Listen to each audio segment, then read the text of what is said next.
Now, my friends, we have all been around long enough to have made some good decisions, to have developed some good habits, things that we are proud of. But the reverse is also true. We've been around long enough to have made some bad decisions, to have some serious regrets, to have developed some bad habits. And when we tell our stories, we all have those endings that are like, I sure wish I would have, or I sure wish I wouldn't have. We all have those different endings. We've all learned over time that life is connected, that our decisions of today impact our tomorrow, that the decisions we made years ago impact our todays. We've learned that life is connected, that life is like that old puzzle, connect the dots, but it's not a simple puzzle. Life is an extreme connect the dots. And so often I hear people make comment like, I'm just holding on tight and going for the ride. Well, my friends, I just don't want you to simply hold on tight. I want you to live life and to live it to the full. I want you to live with a sense of satisfaction, with a sense of purpose. And one of the most important ways that we do that is to live generous. Now, I know I've got some of my English majors out there and you're saying, well, Pastor B, it's live generously. Yeah, you're right. But see, I want to live generous. I want to contrast live generous with be generous.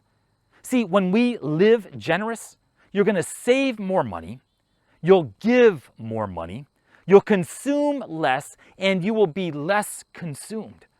Overall, you're going to be happier. You're going to experience more fulfillment. You're going to experience more joy.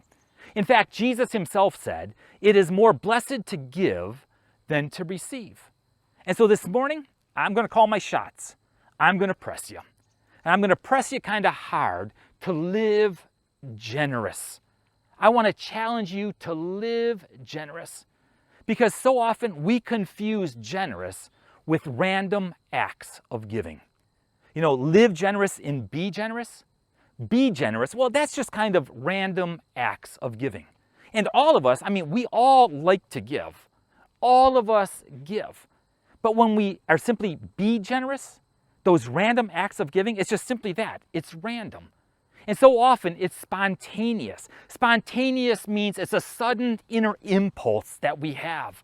It's without premeditation. There's this external stimulus that takes place, normally emotional, that gives us the impulse to spontaneously give. We're spontaneous, we're sporadic, meaning we're irregular, we're scattered, we're isolated in our giving, and we're sparing. When we simply be generous, oftentimes it's regulated by our immediate cash flow. We open up our wallet or we think of our bank account and we say, well, I would love to help, but I can't give right now.